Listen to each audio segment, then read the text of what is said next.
داغين بعد حديث عن عائشة رضي الله عنها عائشة رضي الله عنها وي إن رسول الله صلى الله عليه وسلم قبل عثمان بن مضعون رضي الله عنه وهو ميت.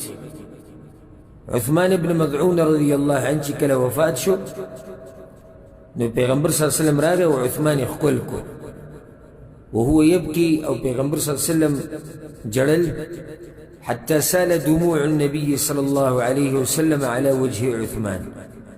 د پیغمبر صلی الله علیه وسلم اوخ کی مبارکی د عثمان رضی الله عنه په مخ باندې راتوی شو. د حدیث امام ترمذی، امام ابو داود، امام ابن ماجه راوړی.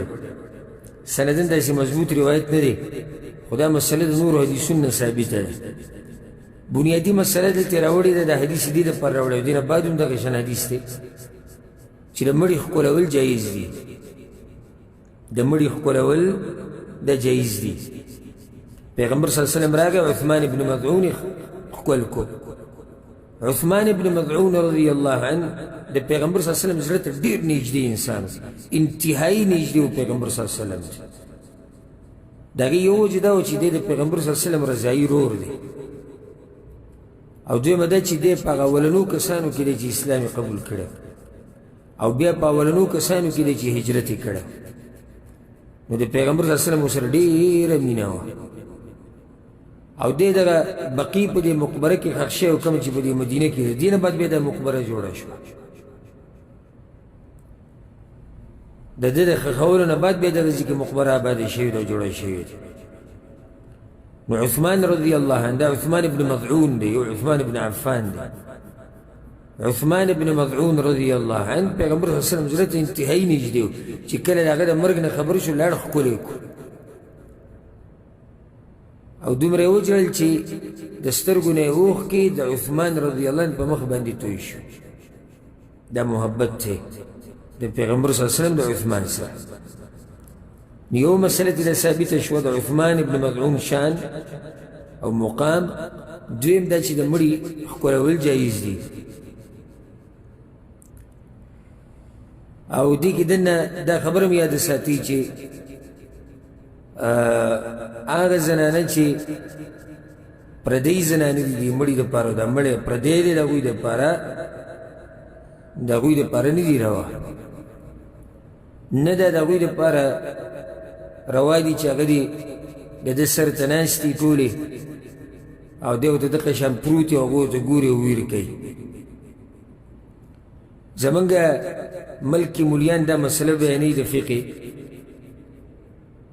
وی خاون ښځې له غسل نشي ورکولی او ښځه خاون له نشي ورکولی. او عجیبه دا مسله خو کمزورې ده. په دې باندې رد نه کوي چې دا مړی چې په کور کې پروت و د پردۍ زنانو ته ټولې راټولې شوي او دا ویر کوي او دا ناروا چغې وایي او د جاهلیت ته خبرې کوي، وایي مولوي صاحب د دې څه حکم دی؟ تا خو دې ښځه پردۍ کړه، کمه ښځه چې د هغه سره ټول عمر تېر کړی هغه خو دې پردۍ کړه. دا چې ورته ناستي دا یقیني پردۍ د دوی په باره کې څه وي؟ دغه باندې بیا رد نشي کولی ډېر. ولې؟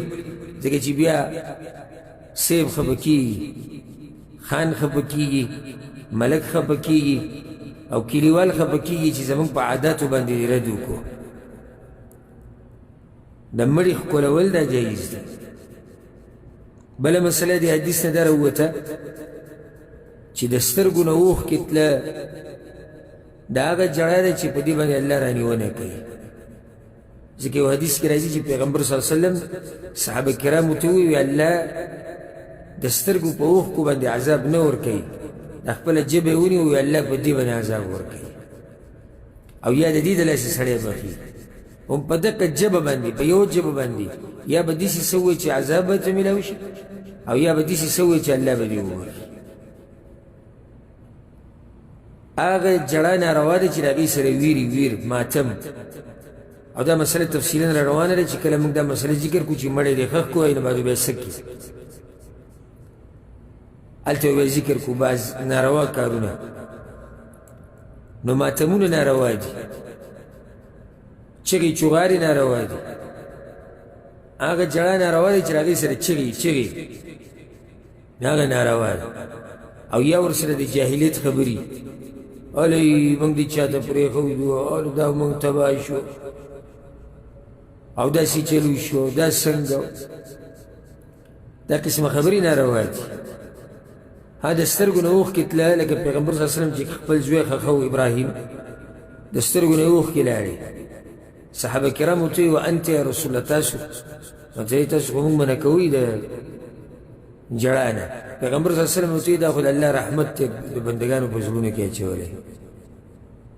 د یو سړي بچی مړ شي نو سترګو نه اوښکې به ځي، ښځه مړه شي، مور پلار مړه شي، لازم د سترګو نه اوښکې ځي. د سترګو په اوښکو باندې الله څوک نه رانیسي، په ویره او په ماتمونو د جاهلیت په خبرو رانیسي.